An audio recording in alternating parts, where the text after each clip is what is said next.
The telegram crackled faintly as Alistair unfolded it, the scent of aged paper and distant lands clinging to the message. Geneva, Project Nightingale. The name resonated with a familiar weight, a clandestine initiative rumored to be involved in highly sensitive temporal research, even more so than the Kairos initiative. He glanced at the wreckage of the Temporal Anchor, then back at the telegram. It was an invitation, or perhaps a summons. He knew refusing would be unwise. Regardless of the unease churning within him, Alistair began preparations for his journey, carefully packing his chronoton readings equipment and a few essential belongings. He left a note for Mrs. Grimshaw, instructing her to secure the main and forward any correspondence. As he boarded the train to London, he couldn't shake the feeling of being watched. The faces of his fellow passengers seemed to blur their expressions unreadable. Was it paranoia, or a lingering effect of the temporal distortions he's witnessed? London was a hive of activity, the air thick with the smell of coal smoke and anticipation. Alistair made his way to the designated rendezvous point, a discreet address in Mayfair. A man in a dark suit awaited him, his face impassive. "Professor Finch," the man said, his voice low and professional. "Director Moreau is expecting you."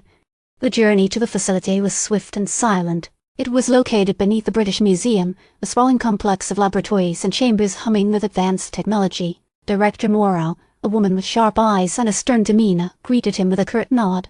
"Professor Finch," she said, "we're familiar with your work on chronoton fields. We require your expertise." She led him to a briefing room, where a holographic projection displayed a series of complex diagrams and schematics. "We're experiencing anomalies," Moreau explained. "Temporal echoes. Ripples in the timeline. They've become increasingly aggressive." Alistair examined the data. The patterns were disturbing and chaotic. They bore a striking resemblance to the distortions he's observed at Blackwood Manor.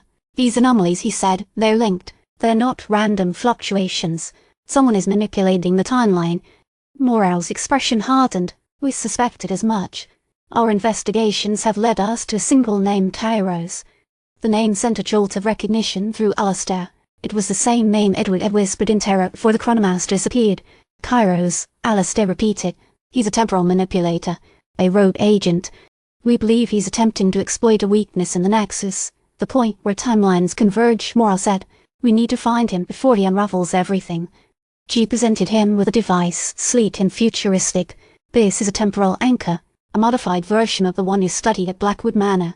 It will stabilize your presence across timelines, allowing you to track Kairos's movements."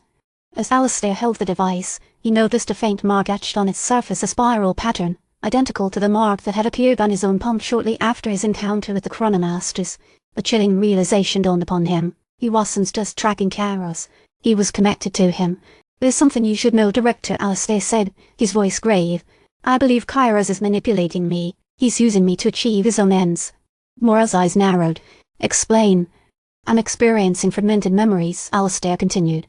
"Flashbacks to events I haven't lived, and I have this mark on my pawn. It's a connection, a tether to Kairos himself."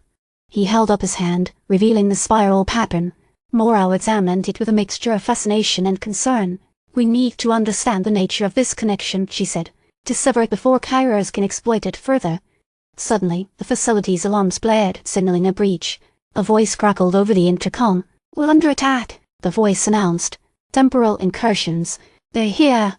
The ground trembled as reality itself seemed to warp and distort. The image of Kairos materialized on the holographic projection, his face a mask of triumph. "You cannot stop me, Alistair," Kairos hissed, his voice echoing throughout the facility. "The timelines will be remade in my image." Alistair activated the temporal anchor, bracing himself for the confrontation to come. He knew that the fate of the timelines rested on his shoulders, but as he prepared to face Kairos, a single question lingered in his mind: who was he, really? And what role did he play in this temporal conspiracy?